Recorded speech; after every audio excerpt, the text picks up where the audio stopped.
We all have within our hearts and souls a tremendous amount of goodness that we're completely unaware of. Imagine, I'm just giving an example, natural oil that's deep down in the ground.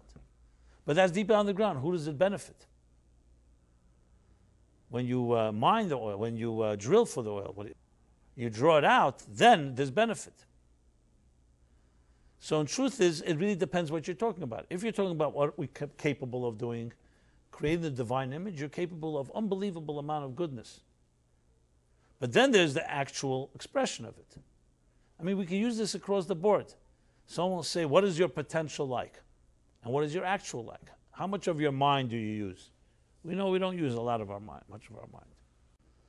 So you may be a brilliant person with brilliant ideas, but for whatever reason, you're not good at expressing it. I remember in school, we were kids.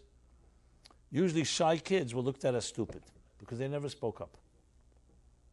I remember one kid in the class, I became very friendly with him, and he was brilliant. He was probably the smartest guy in the class, but he was so shy, he would never speak.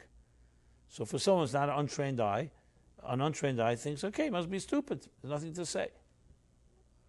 So how would we express it in Hasidic psychological terms? You'd say his faculties were very strong, but his garments were very weak, meaning the capacity to articulate a sentence, which is a particular skill, was weak. But that doesn't mean he didn't have tremendous resources. So think of it like this. Think of it like a well or an oil well or a water well for that matter.